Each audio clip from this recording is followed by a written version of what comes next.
Testing. Okay, the recording has started, so there's no turning back. Well, thanks for joining me on this journey. Destination quality, vehicle unit tests. My name's Albert. I've been doing these talks on testing for quite a while. It's become kind of my specialty. And one thing I've been thinking about a lot is trying to make unit testing or testing in general, more accessible to teams. Very often I have people coming to me with all kinds of either excuses or valid reasons not to do testing. And I think that, that unit testing is one very good way to start testing quickly. And I'll explain why. Really quickly, introductions. I assume most of you are developers. I set this talk to be like for relatively beginner to intermediate PHP developers, but just have an idea, are any of you like project managers or don't do development? Or you're all actually hands-on in code? You don't have to be. Okay, that's fine. Or themers or anything like that. Do you guys have experience with unit testing, any of you? I guess a bit? Okay, great. PHPUnit, or is it more like the Drupal, okay, simple tests or things like that? Okay, cool. So our flight plan is, first of all, I want to talk about the idea of like how unit testing fits into what was called a test pyramid, and why it's extremely important, in my view anyway, and other people's view as well, to start with unit tests before moving on to stuff like Selenium and Behat and all those other cool technologies that we might think we need, but we want to start off with unit testing. So I'll try to explain that. I'll propose a setup which has Docker, PHPUnit, GitHub, and Circle CI. And the reason why I'm proposing these technologies is really with the goal of keeping things as simple as possible and as cheap as possible to set up very, very quickly. Because I know that it's very difficult to get resources to do testing. So these four things you can get set up. You can even get set up during this talk if you want. That's how simple it is. And we'll take a real-world example, the date module, the Drupal 7 date module. And we're going to actually add unit tests to that. Why didn't I take a Drupal 8 module? Because the approach that I want to propose to you today is meant to be universal. It's whatever your project is, whether it's PHP, whether it's Drupal 8, Drupal 7, anything, you can still use unit testing. And again, for the sake of simplicity, I suggest using straight up PHPUnit as opposed to the tools that Drupal or Laravel or any of the other CMSs or framework provide us to get your hands dirty, to understand the basics of PHPUnit, and then graduate to some of the more advanced stuff that's in Drupal. So the test pyramid is a concept I come back to over and over and over again. The typical scenario when I talk to clients who want to implement testing is they're like, okay, my goal is to implement Behat because I want this and this and this to happen when someone hits a website, a web page. This is not my graphic, by the way. The source is down there. And my response to that is, fine, Behat's a great idea, and Selenium's a great idea, and Casper is a great idea, and all of those things. But let's start off with unit testing, build a great foundation, and move up. I'll give you one example. Okay, let's say you have an application that translates a postal code into an address, and in Canada here, postal codes have capital letters and spaces. And maybe you want to make sure that whether there's a space or not, your application still works. And whether or not you have lowercase or uppercase letters, it still works. Now, if you start off with Behat, and Behat requires you to set up an entire environment in order to simulate clicking around a UI in order to get a response, that's very expensive. And so your first test might be, well, you want a well-formatted postal code to return a valid address. Now, the next test you run is going to be you want to have a valid postal code with lowercase letters. So again, you're recreating your you're rebuilding your entire infrastructure to test this one input and output. And then you're going to have, well, let's say if I have 2 spaces or no spaces, I want it to work anyway. Again, you're going to build this entire environment. And that's where the turtle comes from. It's just extremely slow to build this environment every time. Or else you're going to be reusing the same environment. In that case, you're going to have cross-test pollution, which you want to avoid as well. So it's slow. There's value in it, but it's slow. Whereas unit tests are instantaneous. They just run. Unit tests are cheap to run. As I'll show you today, you can just kind of tack them on to your existing code. Hence the date module, which has no kind of unit test set up for it. We'll do it today together. Setting up UI tests require you to have certain software installed. A database, perhaps. So your continuous integration server is going to have that same software. So you're going to have to set up these Docker environments and containers and build databases and stuff to test your front end. That's expensive to do. It takes time to debug. It takes time to set up.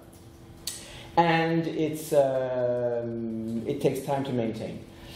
So in the case of our postal code example, which I'll just mention one last time, the ideal solution would be to have a unit code which makes sure that, a unit of code rather, which makes sure that however your postal code is formatted, we are always going to return a valid response. And you can give it as many inputs and expected outputs as you want, even test what happens when you give it really weird inputs, and those tests go really, really fast. And then in the front end, you want to test only one thing. Just make sure that it can talk to the back end. Whereas we know the back end works, so we just tested it. We just tested the unit of code. Now we want to make sure the UI works. So splitting those out is very important, and starting with the unit tests, in my opinion, is very important as well. So our setup will be, the goal again, cheap and simple. I mentioned in the description for this talk that if you can come in and already have Docker installed at PHPUnit, well, PHPUnit actually you don't need to install because it's going to be installed on top of Docker. Have a GitHub account and a Circle CI account. This is really, really cheap. It's free if you have an open source project. GitHub is really, really cheap if you have private repositories. This is actually a great setup. Circle CI supports private repositories. And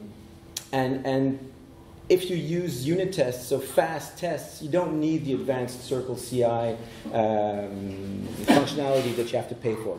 So you can set this up for very, very cheap, like $25 a month or something for your organization, and you can be set up with these tools. So, demo. So what I'm going to do is I'm going to take the date module, because typically none of us are going to have the luxury to start unit testing on a brand new project. We always inherit projects that we need to maintain. We have legacy code. And even if you have a brand new Drupal 8 project, chances are you're going to hire someone who's going to come in and write legacy code that's not testable. So we still need to, know how to take what I'll call legacy code and bring it up to date with, to make it testable. So what I did, if you look at the GitHub repository there, presentation let's unit test _ date, which I believe is here. So what I did basically is I just took the Drupal 7 date module, exactly as it is, and I set up a bunch of tags here that correspond a little bit to the slides. So I'll start with initial, and I'm going to move up to a bunch of other stuff, just showing you step by step how I propose to test this code. So typically, we'll start off actually with the initial state of the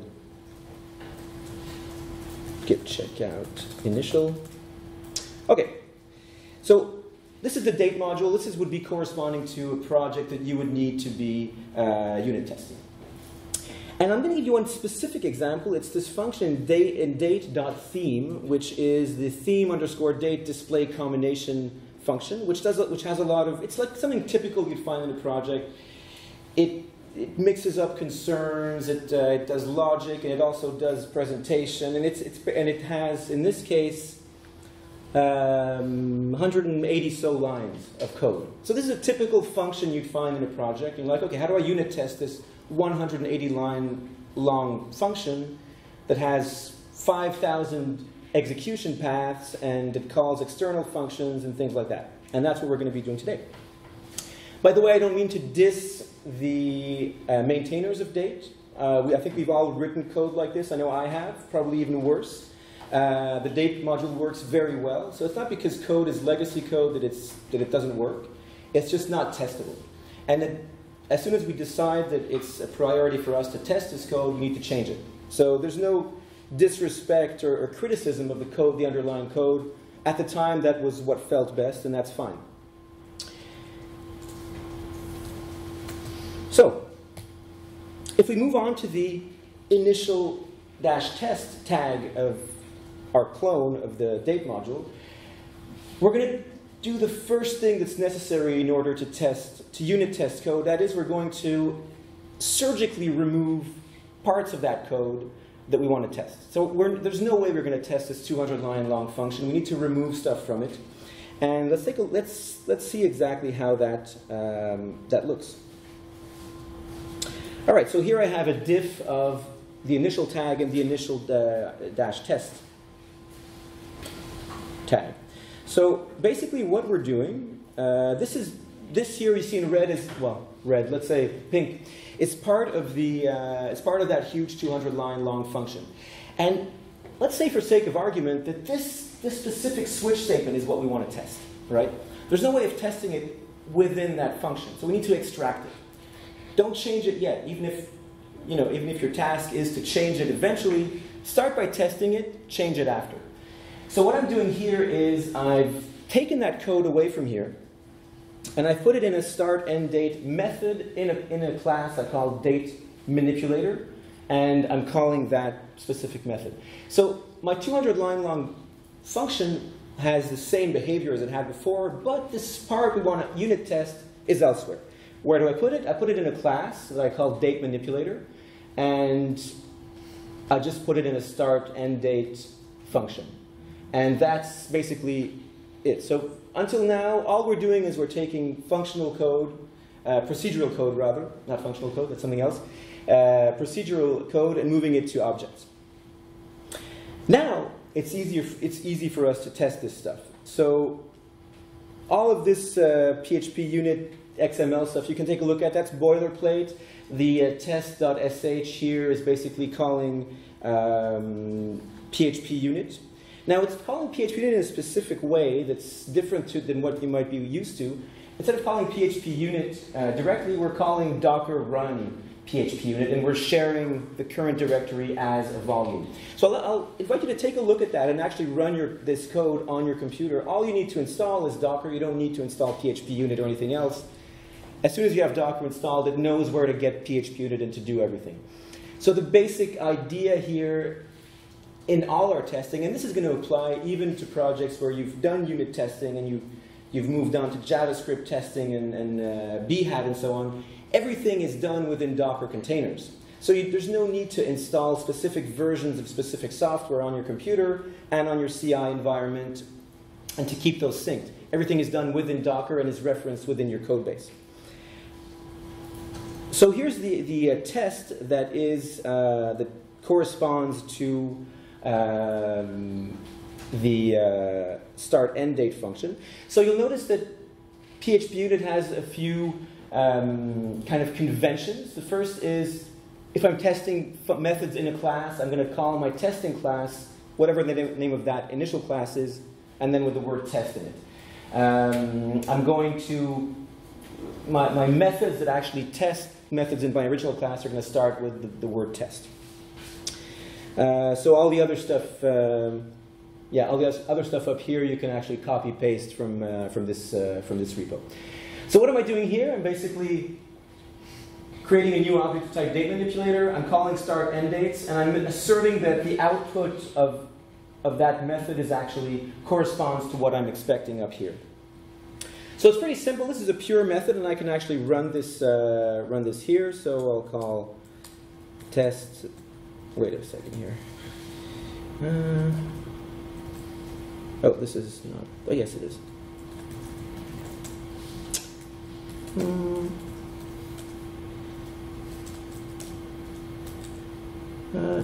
Oh yeah, I didn't check out the right tag. 1 second here.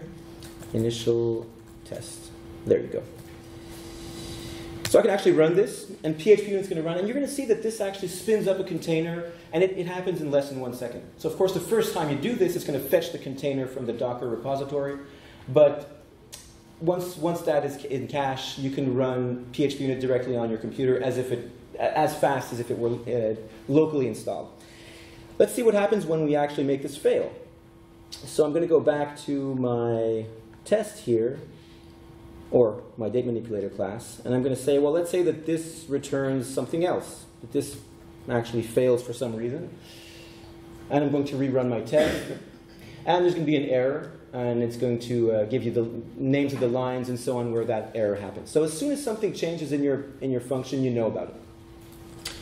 Set it back to what it was, and we're going to move on.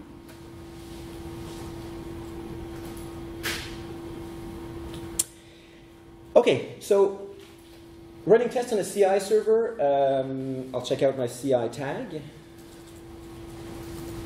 To check out CI. And I'm going to show you the diff, and I'm going to explain what this code does. So if you look at my previous, the previous version of the code, it had a test.sh script, but we need to tell our continuous integration server how to run that script and what it requires in order to run it. So CircleCI is a really good system which supports Docker. You just give it a YAML file called circle.yaml. This is all you need, actually. This is the only piece of code you need to add to your Git repo. You log into Circle and you say, hey, monitor my Git repository, and it just kind of works. Here's the result right here. So you'll notice that the code is passing. And it's going to give you, here's my src.test, sh, and it's going to tell you everything is passing, 100% passes. And this happens automatically every time you make a change to your code. And it's free, right? So there's no reason not to slap in a circle.yaml file onto your repository and just start tracking it. Even if you have 1 or 2 tests, it's nice to have these, to see that they actually work. And it provides badges as well. So if you've seen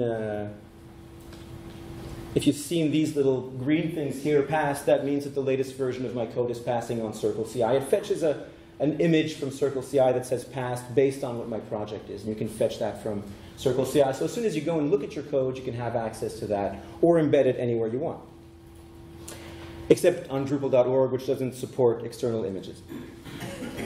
Okay, so that's it for CI. Now, I don't want to dwell too much on this. It's just so simple. It's kind of like, as soon as you work with Docker, all you have to tell Circle is install Docker and run my script. That's all there is to it. There are some caveats. If you start doing more advanced testing, Circle's Docker usage is a little bit different than what we see elsewhere, but for this kind of simple stuff, I would suggest just going with Circle and a YAML file. And this is literally, you can do in like 20 minutes. So the question of where do I get the resources to start testing and to start CI is kind of no longer an issue, as long as you can set this up. All right.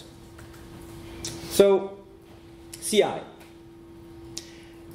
I'll take questions at the end. How about that? No one was going to ask a question, but I was going to ask you to ask questions if you wanted to, but I figured, nah, ask them at the end. Okay, so providers. And I'm going to get into, I'm going to get into some of the details of how PHPUnit works, because what we tested now is a pure function, very, very simple. The test is simple, the code is simple. But what happens when we're throwing exceptions? What happens when we're calling external functions? How do we deal with that stuff? And that's what I want to get into for the remaining part of the talk, unless you guys want to continue the theory. Practice, right? Okay, let's do it.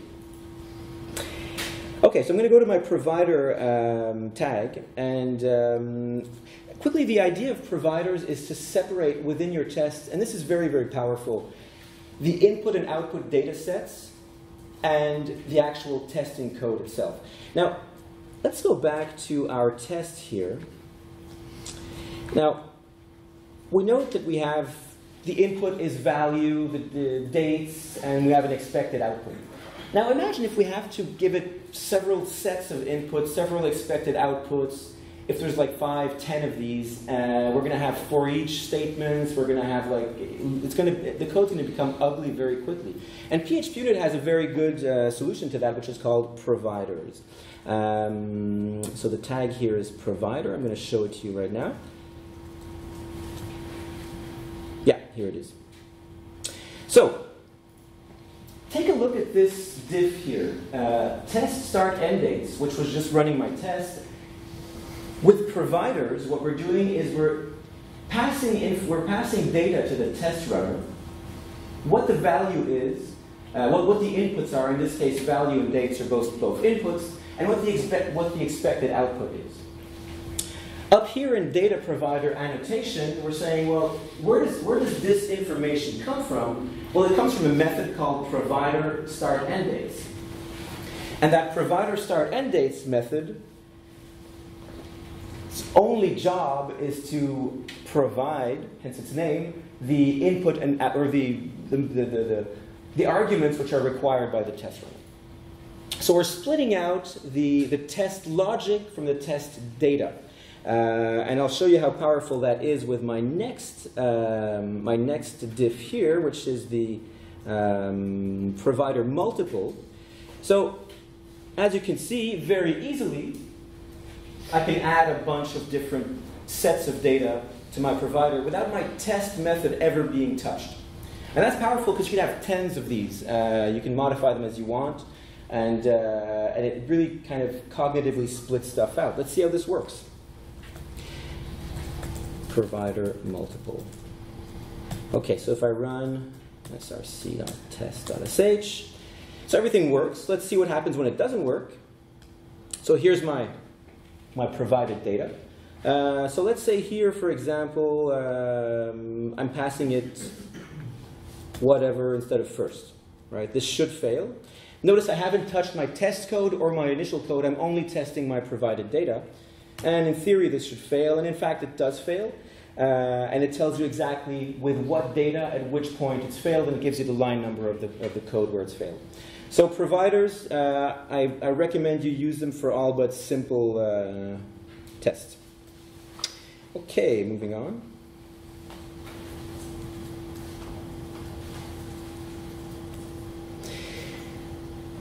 Provider multiple has been done. Okay, mocking and stubbing.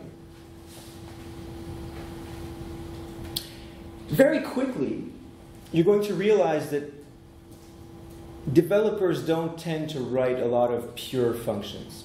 I mean, we learn at school to write pure functions, right? Functions that do one thing and do it well and don't have any external output, don't use any externalities and so on. But that's not the case. So we need a way to we need a way to take that those calls to external functions, which we assume work. Like calls to Drupal, we're going to assume they work. We don't want to test them. So we're going to assume they work. We want to make sure our logic works. But what if our logic calls these external functions? We don't want to call. We don't have a database, right? So we don't want to call db select. We can't. So let's start by taking a non-pure function and putting it in our class. And here it is. So in this case, I've taken this data, which again is in the function we've looked at earlier in the date module, and we're going to take it and we're going to put it in a new method called calc repeat rule. So taking all of this logic out of here, we want to make sure it works. So we're going to put it in calc repeat rule in this case. So calc repeat rule, what does that look like? Well, very simply, I've copy-pasted exactly what I've taken from the initial function and I put it here. Now notice something. Entity extract IDs, right? If I start unit testing this thing and my unit test starts calling entity extract IDs, it's going to fail because entity extract IDs does not exist in the PHPUnit container. Same thing with module exists. Same thing with theme. So all of these functions are going to make this this method untestable. So yes, of course, I've surgically extracted it, but that's only half the battle. All right, so we're going to see now how do we mock these things in order to make them testable. So when we hear the word mocking in PHPUnit, we're taking an object and making it testable. And when we hear the word stubbing, we're taking a method and making that testable. So concretely how this works is behind the scenes, instead of having your test runner create a new instance of your class, right? You're going to have your test runner create a new instance of a class based on your class, which is going to make transformations to in order to make it testable. We'll take a look at exactly that in a second. So mock stub, here it is. All right. Now what have I done here? I've taken entity extract IDs, I've taken module exists, and I've taken theme, and I've removed those because I can't have those in testable functions. So what do I replace them with? I replace them with wrappers which do exactly the same thing. So let's take entity extract IDs, for example, which I've moved to this entity extract IDs. And this entity extract IDs is going to be a protected function that simply calls entity extract IDs. That's all it does, right? But the fact that we've removed it from our basic function, our basic method, makes it possible for us to tell PHPUnit that we want to replace this specific method with something else during runtime, and I'll show you how. So here's my date repeating rule. Now that I've made these changes, this does become testable. Note that, let me just get the mock stub. Okay. So note that before, let's say if I'm testing start end dates here, my test, so date manipulator test, is going to create a new object of type date manipulator. If I do the same thing with my new code, it's going to create the object along with the calls to external functions, which I don't want. So here what I'm telling PHPUnit is,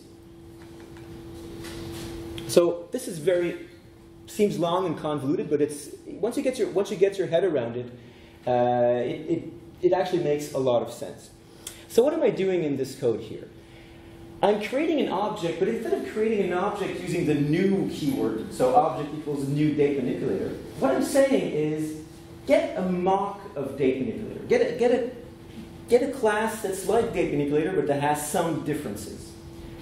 What difference do we want? We want the differences to entity extract IDs, module exists, and theme to be replaced by something else. So we want entity extract IDs to return IDs. Where does IDs come from? From our provider, right? Give you an example here. So our provider is going to return a different set of IDs depending on which set of data it's testing. Our method module exists is going to return module exists, which comes from the provider as well. So here we're starting to be able to tell our method, well, you should react this way if the module exists. You should react this other way if the module does not exist, without ever calling module exists. We're stubbing that and replacing it with something else. Theme, we don't really care what it returns. The theme function, we assume is going to return some string, but we don't really care what it returns. We assume that that works, right? We're not testing that. We're testing our function. So we're just going to return the result of theme hook, which is a string. It's not necessary to test the actual output of that. And so now my object has been created. At this point in time, my object is a temporary class that PHPUnit itself created based on what I told it to do. And I'm going to call calc repeat rule, and it's going to call my code logic, but when it reaches a point where it has to call module exists, it's going to call what I told it to. And I'm going to assert true that the output is as expected. So does this work? It does work. And for example, here, if I change something in the code, we'll notice that it's going to give me an error, right? So, and what I want you to take a look at is the immense speed of this. It happens in a fraction of a second. So there's no more need to spin up environments in order to test those environments if you're doing unit tests. It literally happens in a few seconds, even for large test suites. So I'll set this back to what it was, and I'm going to move on. So is mocking and stubbing like pretty clear? Do you have any questions on that specific, those specific concepts of mocking and stubbing? Okay, cool. How about exceptions? Okay, so I'm going to go to my new tag, exceptions, and I'm going to show you how that works. Okay.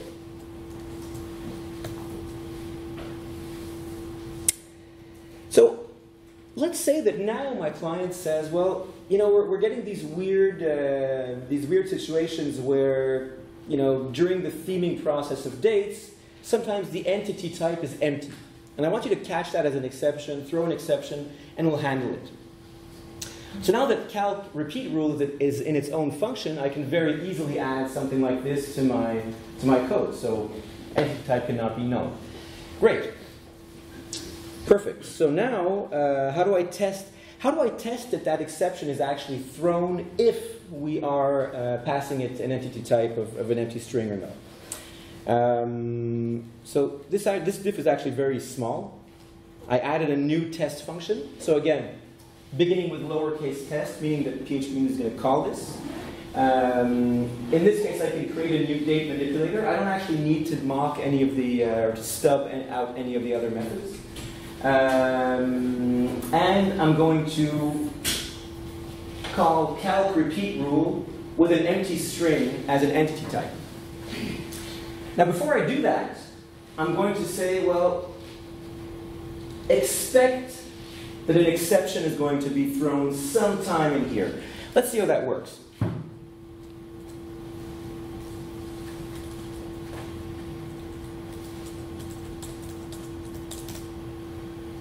Works fine, and we're going to see where we created this. So here's the actual method.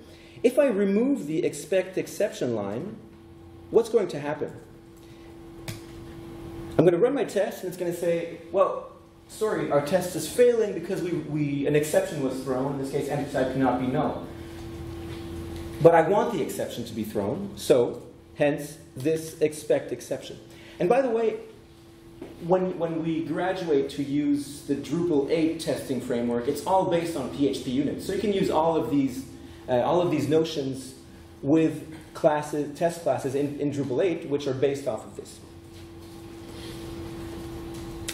So that's it for exceptions. We're going to be moving on to expectations. So this is interesting. Make sure your method calls other methods a set number of times. I'll show you the diff, and I'm going to give you an example of when this can be interesting. Okay, so here I've created a new test that I'm calling test calc repeat rule call module exists. And this I've seen actually in a module that actually is out there, which is I think FB mega menu, where what's going on is on every page load we were calling module enable, right? There was a typo in the module, and so they wanted to call module exists on every page load, but they were calling module enable, and that was just causing an extreme slowness in the sites. So in our case, we might say, well, module exists, you know, it's fast to run, but I don't want to run it unless I absolutely have to, right? So if my IDs in this case are, if one of my IDs is already in my repeating IDs, I want to make sure that module exists is not called, because I don't want to call that function unnecessarily. Where does this information come from? Of course, from our provider down here. So in this case, if my ID 1 is in my repeating IDs 1, I don't want to call module exists. If it's not in the repeating IDs, I want to call module exists. So how am I, what does my code look like? I'm creating a mock, as we did before. I'm setting the stub methods, as we did before as well. And I'm calling down here calc repeat rule. But before I do that, I'm calling object expects, right? And what does expects do? It expects us to call either once, if we want to call it, or never, if we don't want to call it, module, right? So this can be a good way, and this you see a lot in Drupal 8 and the Drupal 8 testing framework, that you want to make sure that certain methods are only called if certain conditions are met. So let's see how this works.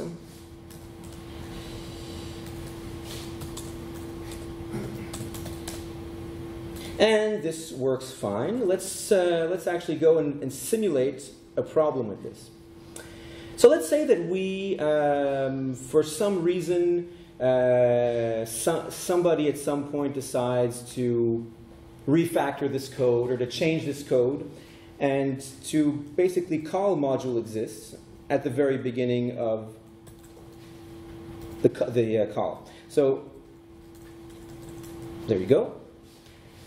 So you can imagine 6 months down the line, someone saying, hey, we should check if the module exists before doing something, not realizing that the decision was previously made to not call it for performance reasons. So they do this, everything looks fine. Let's run our tests. So here you get an error.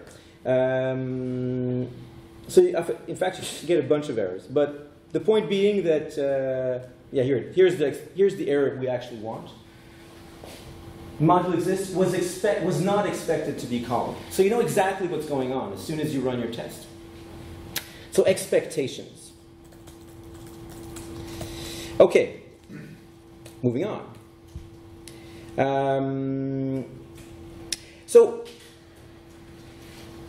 some of you might have thought, okay, well, why are we using these? It would make more sense for these things to be static methods, because we're not actually interacting with the class in any way.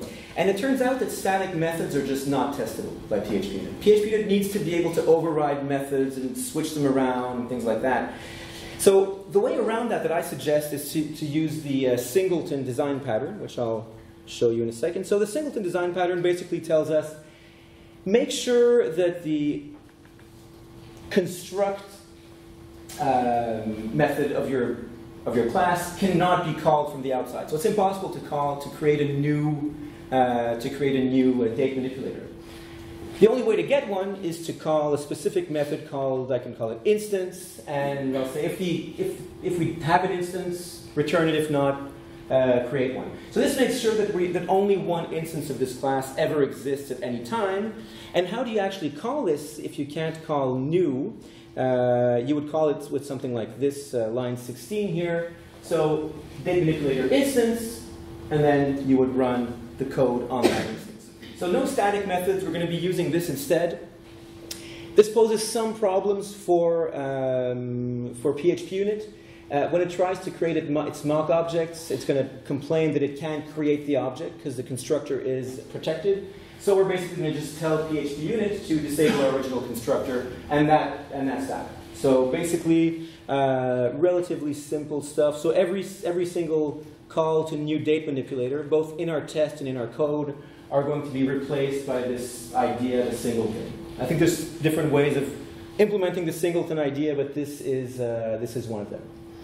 So that's it for the singleton. So just completely avoid static methods if you want them to be testable. Traits. Any of you familiar with the PHP traits? Okay, I just want to make a quick note of that, because when you start testing, it becomes quite important. In our specific case, I'm going to just show you real quick what I mean. So in this specific case, I'm going to check out singleton. There it is. Okay. So I have one singleton here, which is a date manipulator. And so I have code here that's basically code that is making sure that we are a singleton. I have code down here that's just wrapper code around stuff that's in Drupal. For example, the T function is going to be in here, right? The L function is going to be in there as well. So all of these functions that PHP doesn't know about are going to be in here. But then what happens if I have another class that needs to be a singleton, or another class that needs some of these these functions too, these wrapper functions. So what we're going to do at that point is we're going to start copy-pasting code around, which is not a good idea. But it doesn't make sense either to inherit from a base class called singleton, because then you'd have to inherit from singleton, and you'd also have to inherit from something else, and you have to inherit from this. So multiple inheritance doesn't really exist in PHP 7. So what do? We'll use traits, and I'll show you what that means in a second. Check out traits. Okay, so what I did now to remedy that situation is I removed everything from my class that does not pertain to my specific class.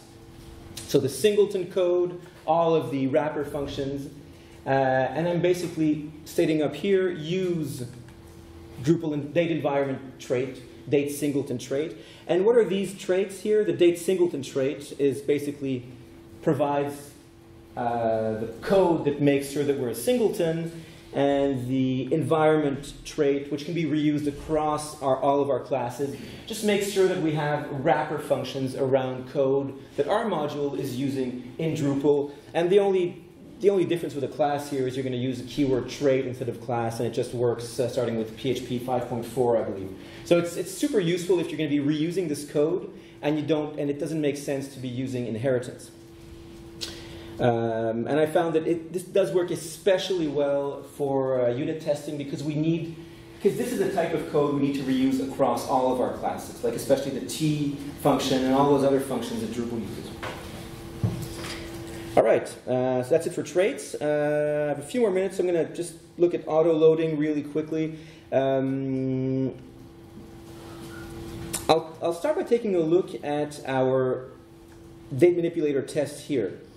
Now, note at the very top of our date manipulator test, I'm telling PHPUnit, well, you need to load these classes if you want to test this thing, right? So we need to load the date manipulator class. But if we only load that, PHPUnit's going to complain. It's going to say, well, I don't know what date environment trait is. So it's going to complain. Oh, well, then I have to require once that as well. I have to require once the date singleton as well. Keep in mind that we're in Drupal 7 here, right? So Drupal 7 doesn't have PSR4 auto-loading. So what do? Well, we're going to simply tell, and this is relatively simple code change right here, the autoloader. So in my PHPUnit XML file that I didn't dwell too much upon, but that basically tells my testers where my tests reside, I'll just say bootstrap and give it a PHP file. This means that before anything happens, before any test is run, this bootstrap file is going to be run. So what we can do in our bootstrap file, if we want to be low-tech, is just load all of our classes. Or we can register an autoloader right here. So just simply call this function SPL autoloader register, and it's going to take a class name, and it's going to require once the file with that class name. That's really, really simple example, but it works.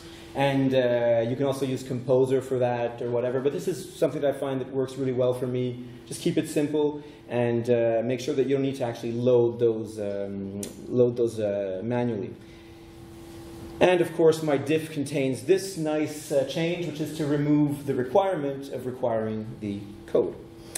I believe I'm near the end. Okay, so what's next? These slides are online. You can get them. They're on my GitHub account. Yeah, just at the end you can copy paste that. But unit testing tutorial from 2013, but really, really a good tutorial that covers everything that I've talked about. The PHPUnit Docker image, which I suggest you use to run PHPUnit, because like I said, I don't have PHPUnit installed either on my computer or on Circle CI. I just have Docker, and then Docker knows where to fetch this thing. And then Circle CI, of course, which is a really nice continuous integration platform to get you started with continuous integration. So, questions? Before we get to the questions, recall our initial goal here, which to me anyway was to start with a bunch of legacy or new PHP projects and to just start automated testing immediately. Not plan for it, not plan for it in 6 months. Just get started like today. Is there anything? Is that you think that goal has been attained? Are you guys comfortable going out there and just starting to write unit tests and start running them and start having a CI server like during lunch hour? So keep that in mind when you ask your questions or give me your comments. Nothing? All right, over here. Can provided be some JSON stream?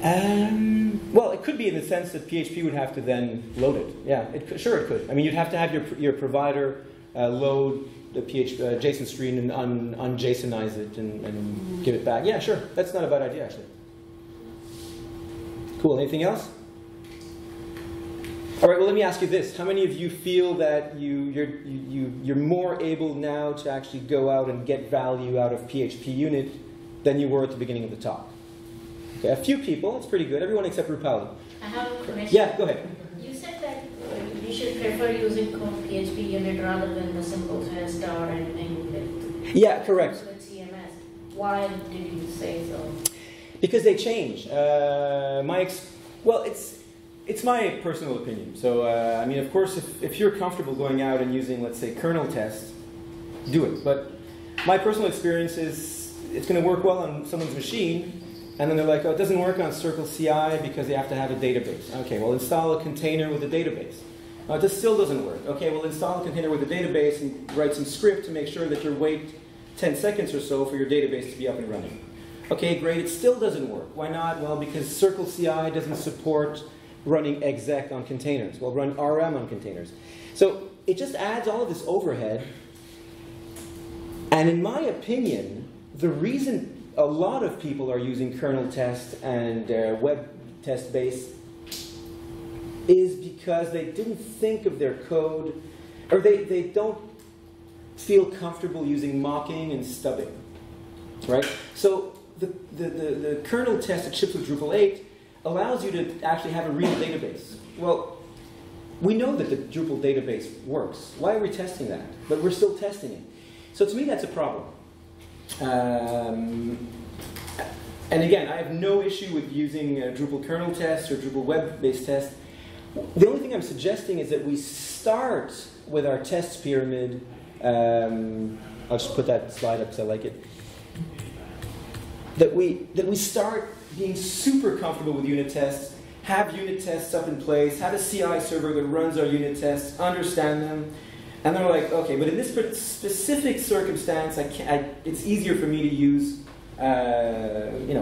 Laravel's or Drupal 7's or Drupal 8's testing framework. Okay, fine. As soon as you have your PHPUnit tests in place already, then you'll feel more comfortable interacting with Circle CI and setting up a separate 2 or 3 containers which have Apache and Drupal and PHP and MySQL in order to give your tests an environment in which to run. That's just more complicated. In my opinion, start with unit tests. We don't have to. No, but we are still unit testing with simple tests. That's what I was saying. You're still testing with simple tests. So to start with the code PHPUnit testing, we are still copy pasting the code, the legacy code which we are testing. Well, if you're testing using simple test on D7, is that correct? D7 and D8. Okay. Well, that's fine. I mean, does it work? Yeah. Okay, great. So why are you here? Just to learn something. Okay, so what I would suggest, what my opinion is, what's probably going to happen if you use simple tests and web test base and not unit tests is at some point you're going to start writing more and more and more of these tests, and they all take a certain amount of time to run, 10, 20 seconds. Yes. And at some point you're going to hit a barrier which is the 30-minute barrier. I don't know why this is, but at 30 minutes everything breaks down. People stop looking at the test results. People start writing code while the tests are being run. People lose track of what broke where.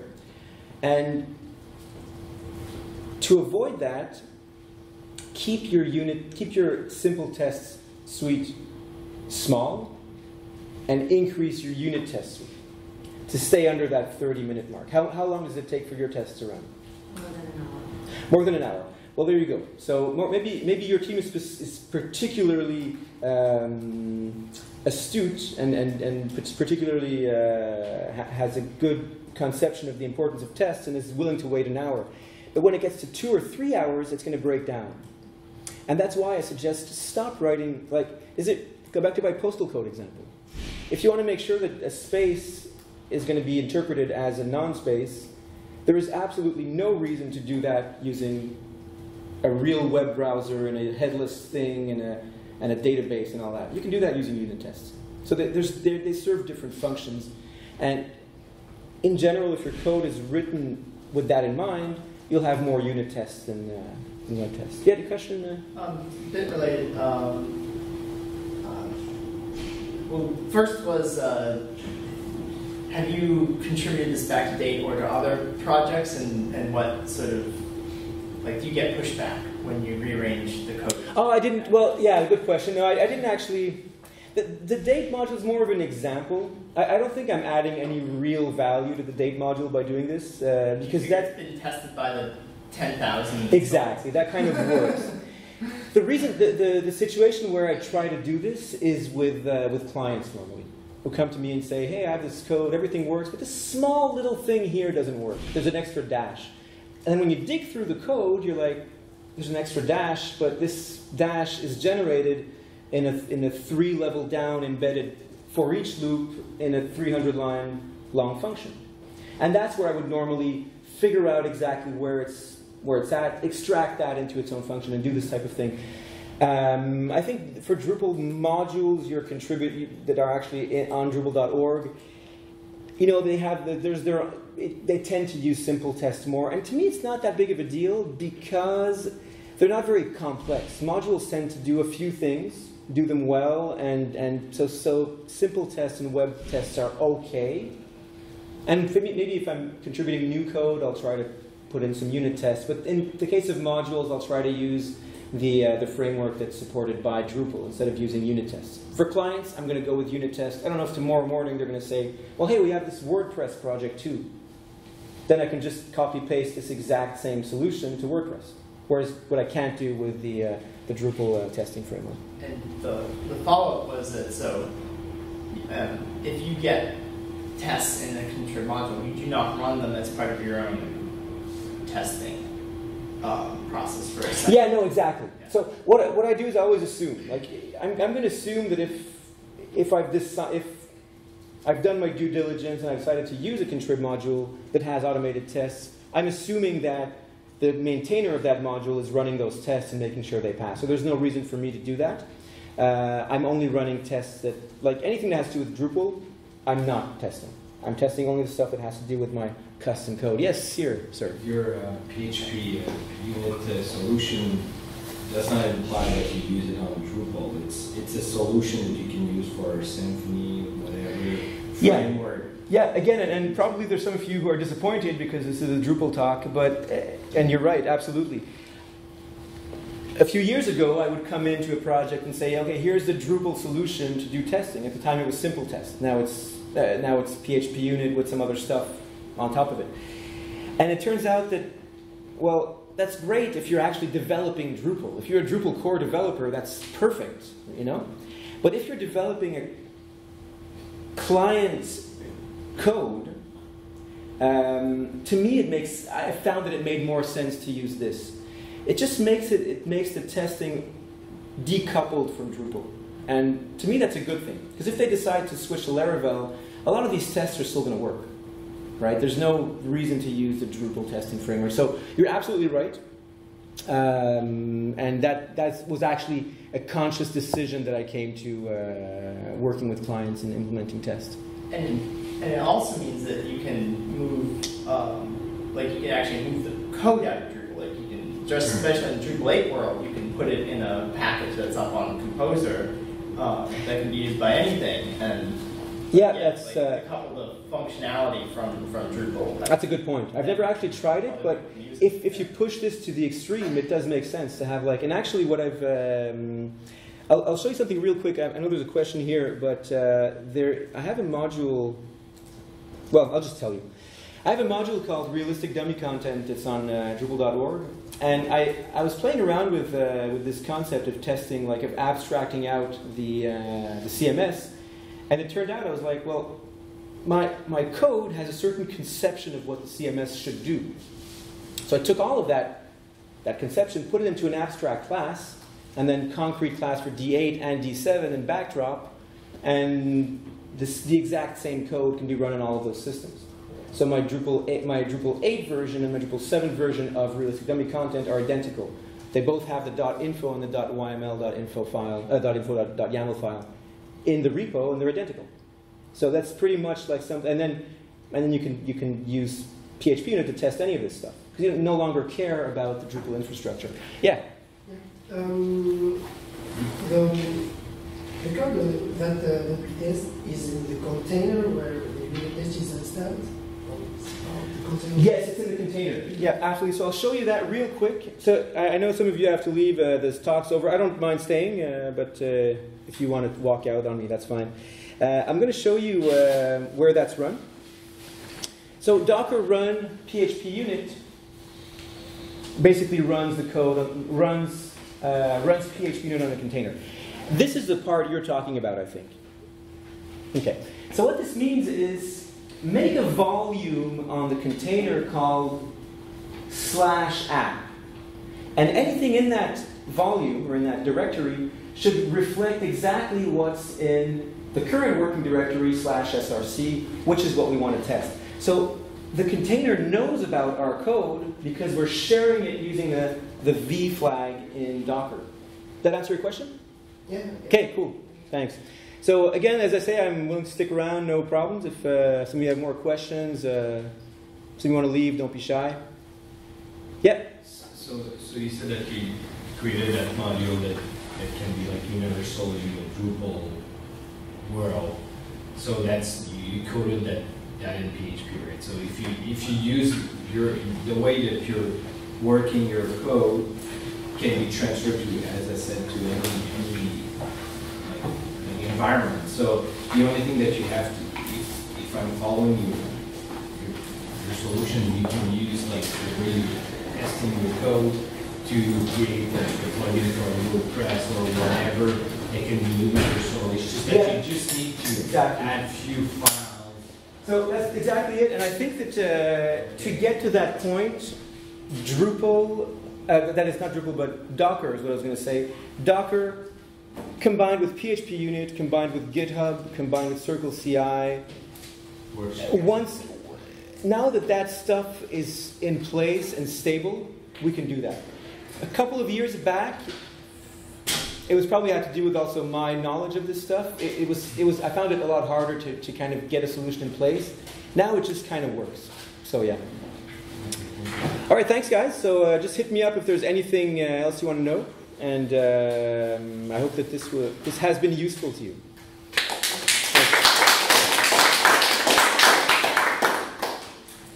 Oh.